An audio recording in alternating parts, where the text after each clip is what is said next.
You're listening to the Diplomats podcast on Asian geopolitics. As always, I'm your host, Ankit Panda from New York City. And this is Prashant Paramaswaran from Washington, D.C. How are you doing this morning, Prashant? Good, how are you doing?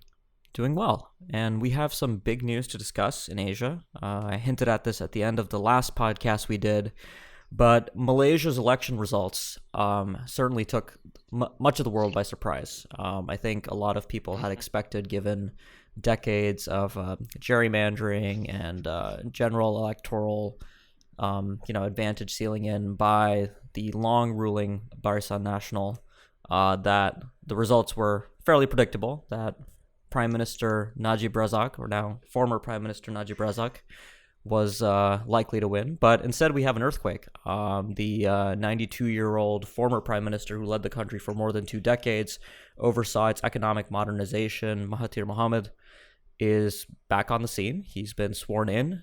The opposition coalition won a stunning victory. But there are a lot of questions ahead. And there's been a lot of discussion about this in the Asian press, in the Southeast Asian press, certainly, and you've written a lot about this.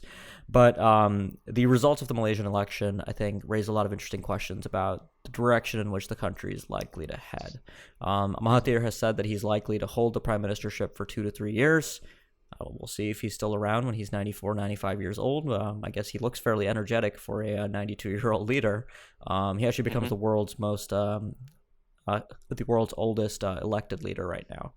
But Prashant, I wanted to turn it over to you, since this is really your wheelhouse, and you've written a lot about this. What was your initial reaction to the results of the election? Yeah, I mean, I think you summarized it quite well. I think the first thing to say is that it's a truly historic change. I mean, it is basically the first real change of regime that the country has had since its independence, because the Barisan Nasional and UMNO were at the helm until up to this point. So I think that's the first thing to say. It truly is a historic change. The fact that you would see Mahathir at the helm now, back in power, Malaysia's longest-serving former prime minister, and that he would actually form an alliance with the former deputy prime minister Anwar Ibrahim, who he ousted during his time and his leadership. The fact that you'd have these two allying against Najib Razak to win an election, and that you would actually see the opposition triumph, and the fact that the government actually respected the results, is something that I think is truly historic. I think the thing to keep in mind, though, is that some of this sort of inspiration that folks are talking about people triumphing in the ballot box, and really change coming from the people, needs to be sort of tempered with kind of a dose of irony and also realism, right? The fact is that a lot of the issues, problems, and challenges that we saw during Najib's leadership, the seeds were sown during Mahathir's tenure in power, right? So he ruled Malaysia for over 2 decades, and a lot of the things that we saw happen under Najib weren't necessarily caused by Mahathir, but the seeds were sown, right?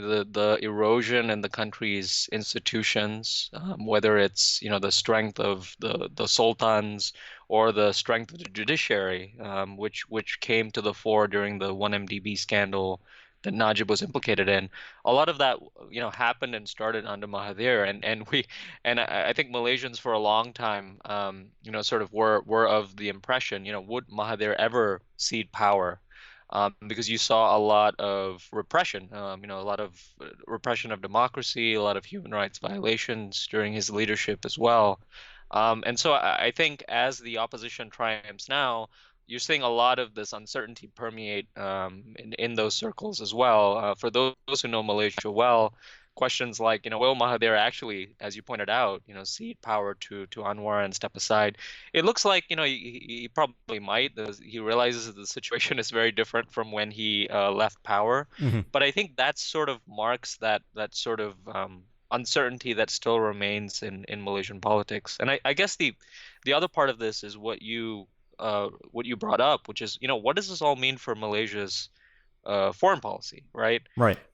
Under Najib, he's a very sort of strategic thinker, and so even though you saw a lot of issues in domestic politics, you still had Malaysia forging a very sort of a good relationship with the United States, a lot of leadership abroad regionally.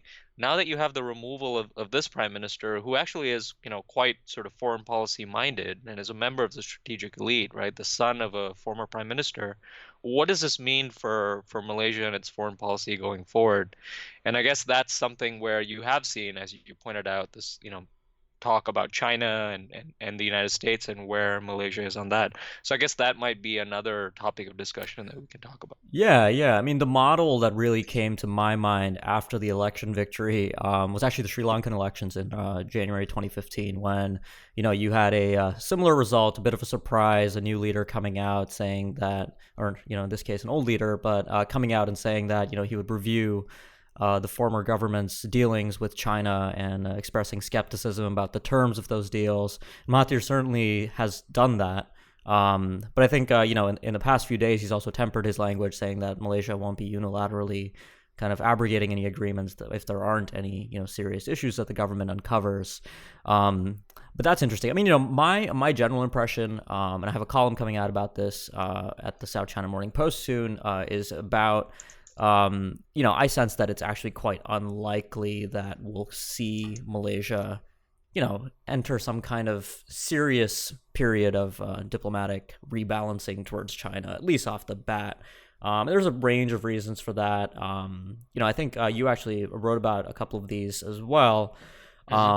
Is that, I mean, so first of all, let's stay on domestic politics for 1 second, because I actually have an interesting question that I think, you might be able to shed some light on, which is that one of the interesting things about this opposition coalition, that one, and I think, we see this in the ongoing cabinet formation process, is that I think, little united the various strains of this opposition apart from their dislike of Najib. So now it's the question of, now that they've won the election, how cohesive will the agenda be? Will there be, internal infighting among this coalition that, helps them build something for Malaysia that goes beyond, dealing with the scandal-ridden former prime minister? And I'm not too clear about that. So that's the first place where I just see, a foreign policy agenda being kind of maybe, further down the agenda. Like the new defense minister seems to be primarily concerned with the military's materiel and personnel and those issues, and less about, something like the South China Sea, for example.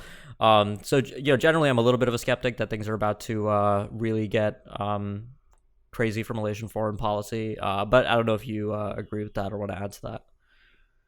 No, I think that's really important to keep in mind. The point you brought up about the fact that, as we've seen in other countries in Southeast Asia as well, the fact that you have an opposition come to the fore that may overthrow a government or form an alliance against a particular leader doesn't mean that that momentum will kind of sustain thereafter. I think you're already seeing signs of that. Last week, when Mahathir announced initial cabinet positions, there was a lot of infighting among the opposition, saying there wasn't adequate consultation. He was actually attempting to sort of announce more cabinet positions than he actually did, and those cabinet positions came to the fore, I think, just recently, and they didn't even name a foreign minister, I think, so far.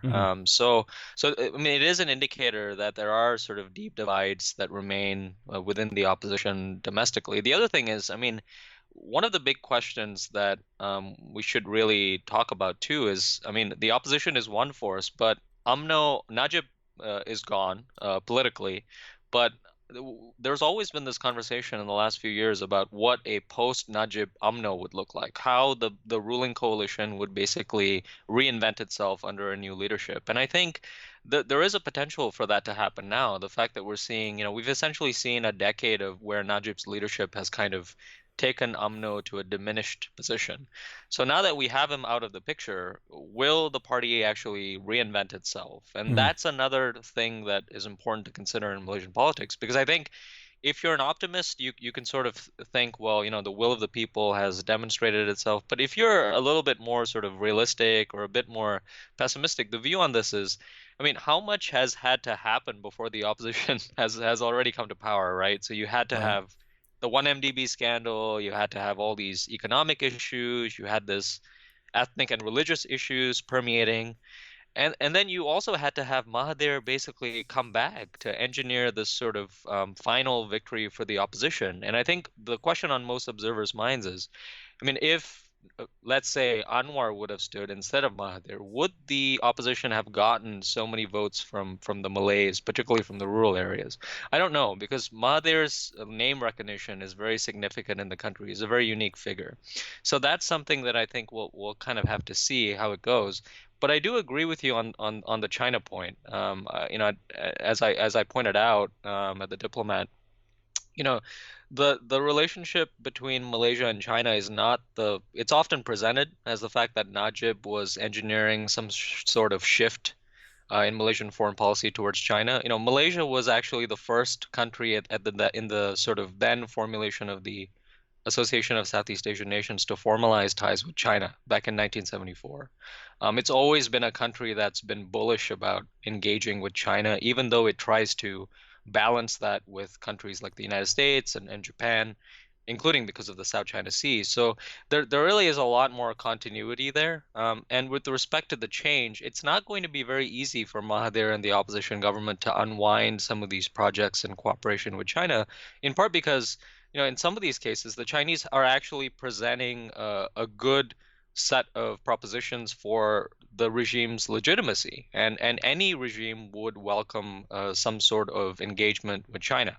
Now, there might be some renegotiation of the terms because of what we've seen in the election and some of the rhetoric, but I sort of do agree with you there that we will see a lot more continuity than change on that front.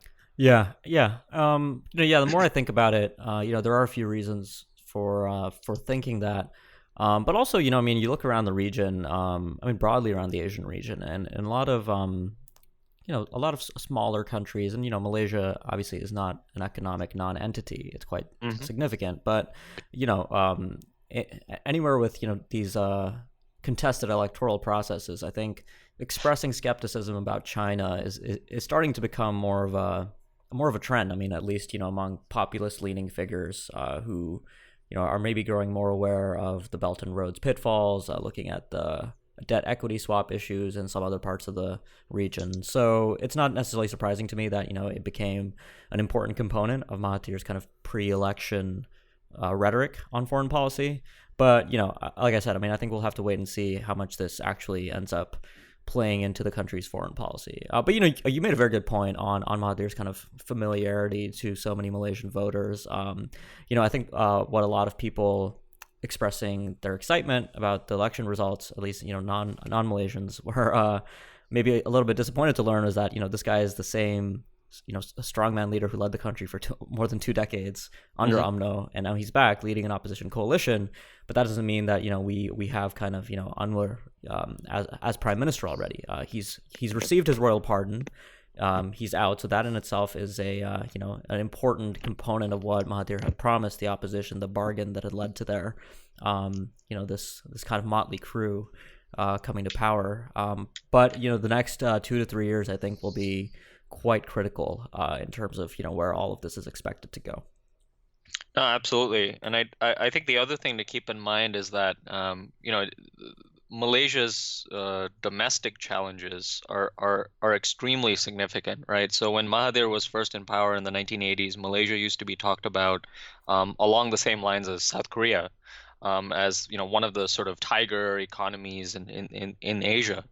And now it's sort of a country where for really for a few decades now, people have been talking about it in the sense of this is a country that's not realizing its potential, severe structural economic challenges, a lot of racial and ethnic imbalances and issues that need to be addressed, including, sort of affirmative action policies for the Malays. A lot of these things are structural. There are things that you hear a lot of election rhetoric about, but the opposition, just like the ruling coalition, is going to have to grapple with these tough challenges. It's not going to be an easy road for any kind of leadership, and it's something that will take a long time to resolve. And I Mm-hmm. think you're also right to point out that this kind of trend towards fierce anti-China rhetoric during the election is something that we're seeing in several countries. I think the Sri Lanka example is a good one.